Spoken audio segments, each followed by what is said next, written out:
Ayan po, napakasarap magdasal sa ating Panginoon, no po. Alam niyo, wala tayong magagawa kung wala siya. Walang magagawa ang pera mo. Walang magagawa ang bansa mo kahit gaano pa kayaman yan. Bansa mo, mga businessman na connection mo, walang magagawa yan.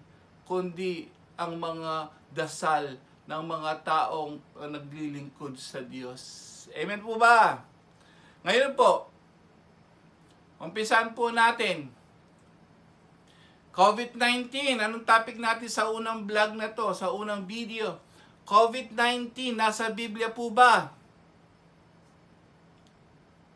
Alam niyo po ba, word for word? Sinabi ni Jesus yan. Mismo sa Biblia, umpisan po natin. Sa tinatawag sa banal na kasulatan, ano ba sinasabi dito? Lagi natin narinig yan. COVID-19, COVID-19, ano ba yan? Pagsubok ba yan? Parusa? O may binanggit ba si Jesus tungkol dito sa COVID-19 na to, na bakit nangyayari na to? Kailangan mo malaman, Brad. Kailangan mo malaman, sis. Dahil hindi mo alam, dahil dito sa video nito, it will change and save your life together with your family. Basahin po natin sa Lucas chapter 21, verse 7 to 11 po. Tignan natin, ano ba sinasabi ng Biblia tungkol dito? Ano ba sinasabi ni Jesus? Alam mo po, nung panahon niya, nagtanong ang kanyang mga alagad, mga eskriba, mga pariseyo. Ang sabi, Guro, kailan po ito mangyayari? At ano ang magiging palatandaan na ito'y magaganap na? Ano daw po yun? Yun yung katapusan ng mundo at yung pagdating niya. Ano ba yung mga palatandaan? If a fast forward ko lang po, tingnan nyo yung mga sinabi ni Jesus. Malinaw. From His mouth po ito, makinig po tayo. Ito po ay hindi common na naririnig. Sa lahat ng mga naririnig yung pahayag, mga preachings, kahit even sa misa po, hindi po masyado nababanggit to. Pero nasa Biblia po, Jesus mismo ang nagsabi. Ang sabi niya, bago dumating, bago maganap yan, mag-ingat kayo at nang hindi mailigaw ninuman.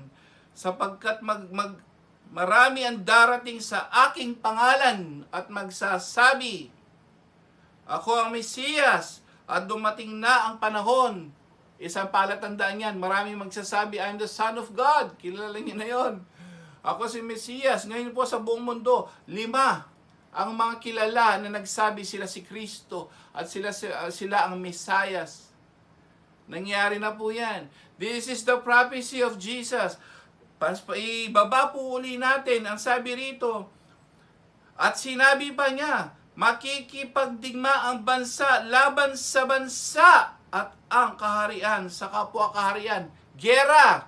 Yes, marami na nagigera noon pa hanggang ngayon. Ngayon lang huminto ang gera dahil sa malaking problema natin. Ano pa? Ito po yung mga senyales bago siya dumating, ha? Magkakaroon ng malalakas na lindol. Malalakas na lindol. Magkakagutom. Tanong, nangyayari na ba yan? Pinakahuli, from Jesus, from His mouth mismo, sinabi niya, magkakasalot sa iba't ibang dako at may lilitaw na mga kakilakilabot na bagay at mga kagilagilalas na tanda buhat sa langit, mga kapatid.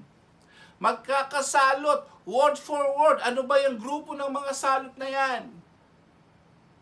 Ebola virus, SARS, at ngayon, coronavirus. Tanong, nasa Biblia ba o wala? Nasa Biblia po pala. Yes, lahat yan. Pinauna na, pinaprophesize na mismo ni Jesus na lahat yan ay darating bago siya dumating, bago dumating ang tinatawag nating second coming of Christ. and the final judgment.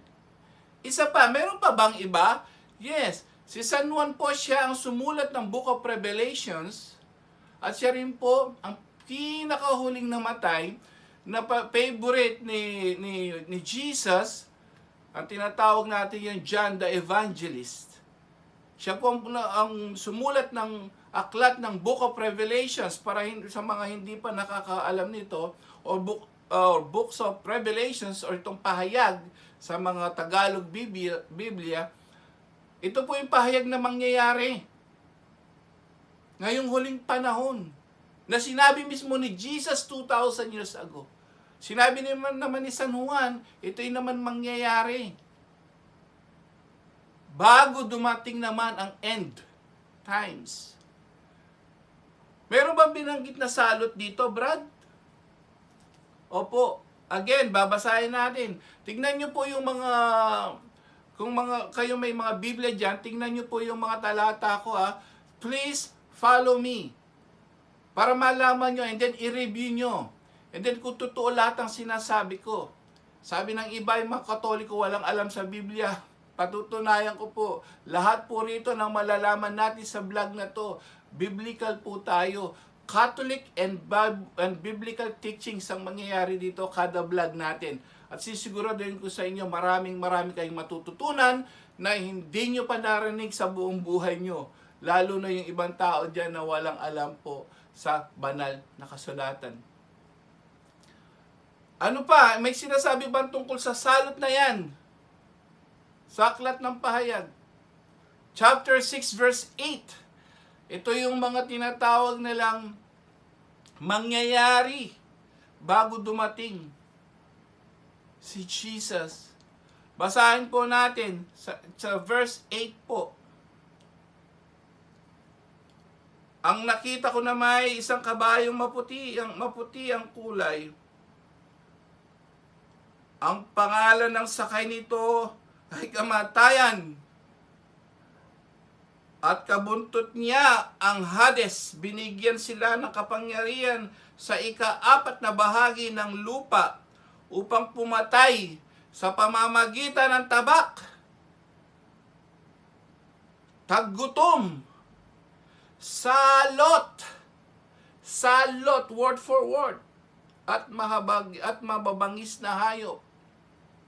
Pansinin niyo po, dito po sa aklat ng pahayag, ito po yung makikita, ito yung mga symbols. May mga kabayo, may mga dragon, pag binasa nyo to. But this symbol, sometimes it talks about people. Sila yung mga taong gagawa ng mga digmaan. Sila yung mga taong manggugulo sa mundo. Ito naman, itong kabayo, ito naman sabi sa kamatayan, simbolo rin na pagdating ng mga kung ano-ano sakuna bago dumating si Jesus. Biblical po to. Sabi niya, salot at pagkakagutom, word for word. Kasama na po yung coronavirus, kapatid. Meron pa ba, Brad, na sinabing salot sa bandang huling araw may mangyayari? Yes. At the end of the books of Revelation, so aklat ng pahayag ni San Juan, sinabi niyo po niya rito, sumunod po kayo ha, pahayag chapter 22, verse 18 to 19, pakinggan niyo po.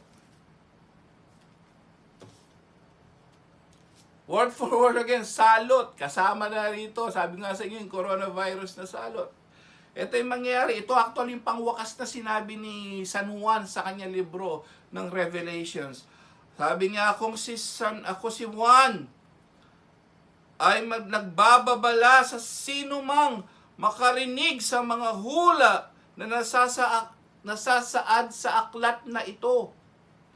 Sa sino mang magdagdag sa nilalaman ng aklat na ito, idaragdag ng Diyos sa kanyang parusa ang mga salot na nakasulat dito.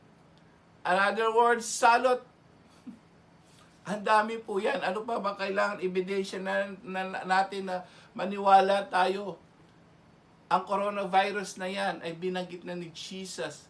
At yung mga mangyayari sa kasalukuyan, binanggit na rin po ni San Juan na nakakaalam kung ano yung mangyayari bago dumating si Jesus.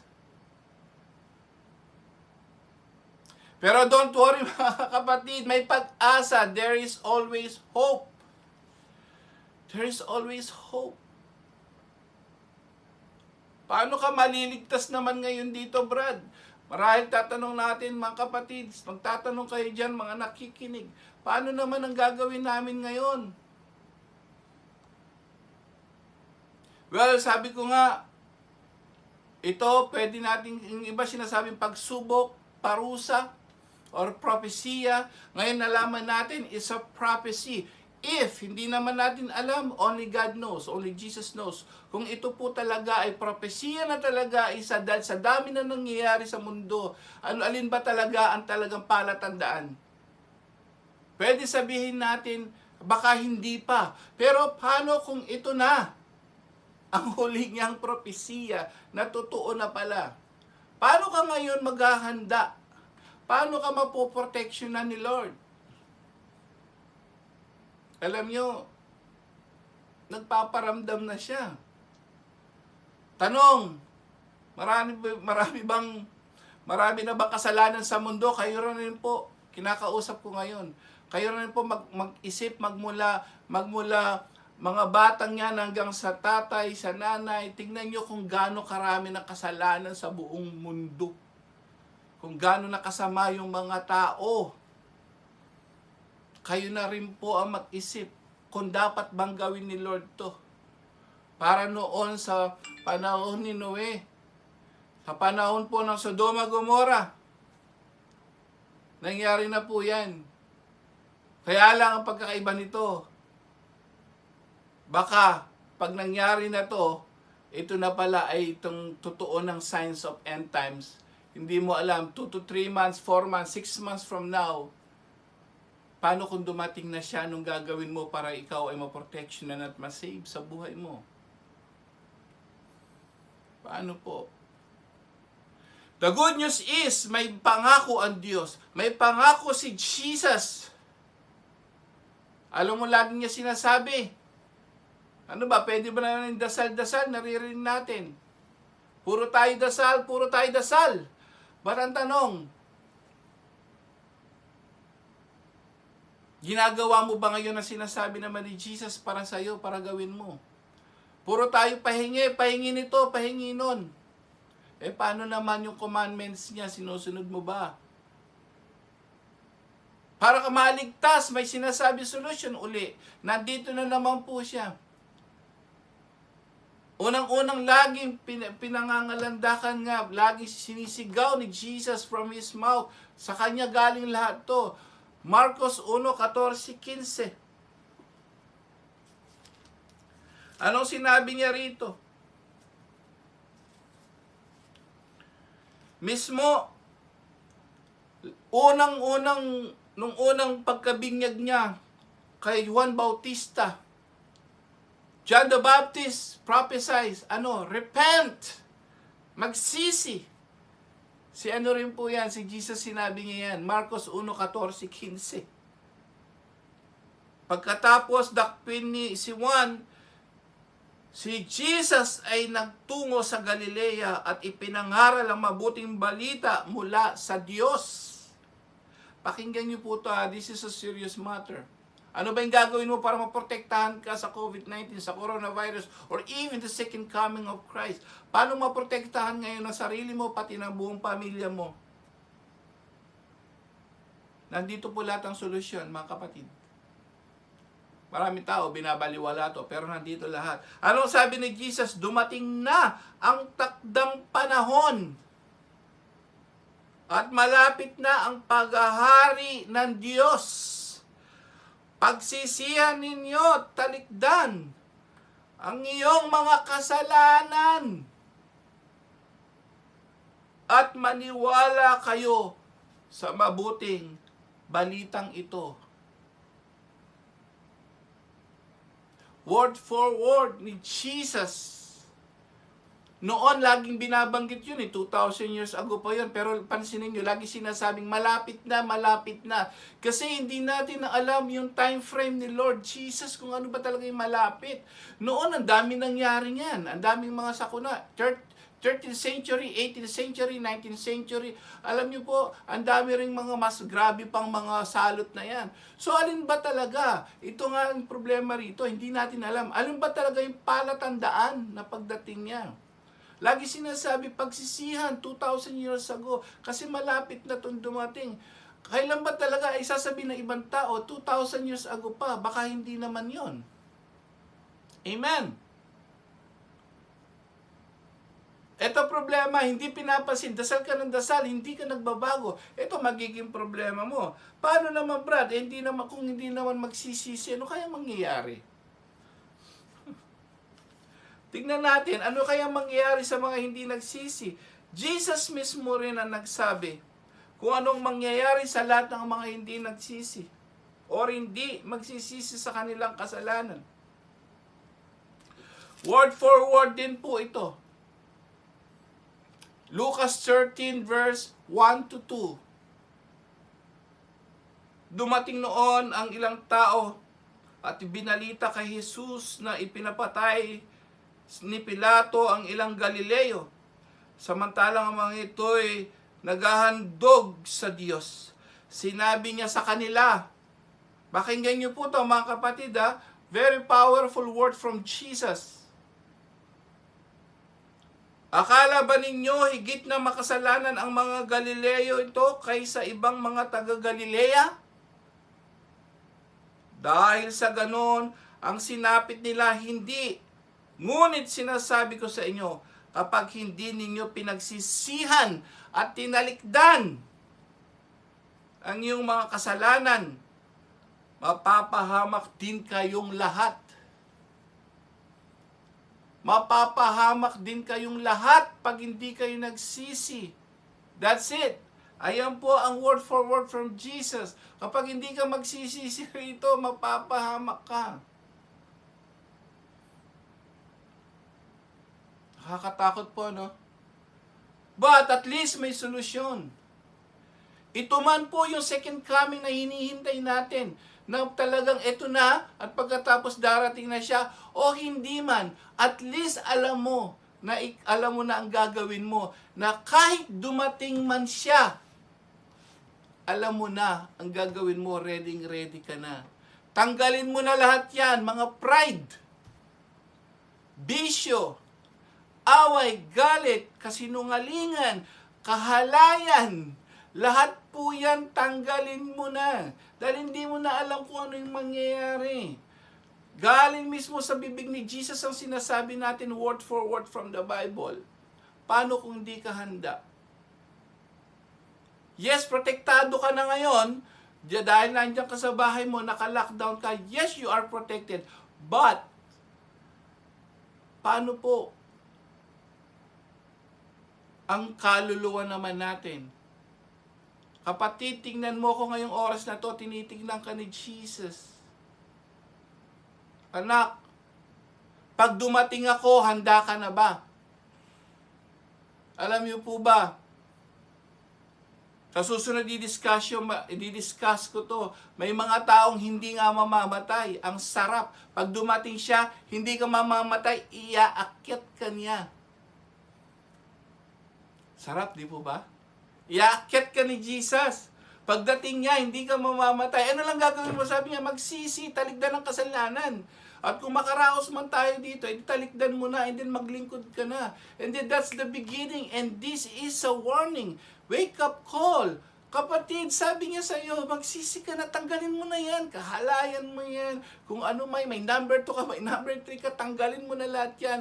Mga bisyo mo, kung ano man kasinungalingan, pandaraya sa gobyerno, pandaraya sa asawa, pandaraya mo sa trabaho mo, tanggalin mo na kapatid.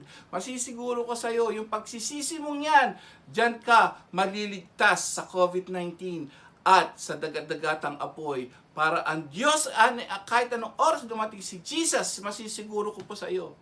Kahit anong man siyang oras dumating, handang-handa ka. Sasabihin mo, Jesus, welcome. At sasabihin naman sa iyo ni Jesus, yes, ikaw naman dito ka. Welcome ka sa aking kaharian. Amen? Ngayon po magkakaroon po tayo ng healing prayer. Sabi nga, pangalawang segment nito ay ang pagdarasal. Healing prayer para pumaproteksyahan ka. Kasama ng iyong buong pamilya.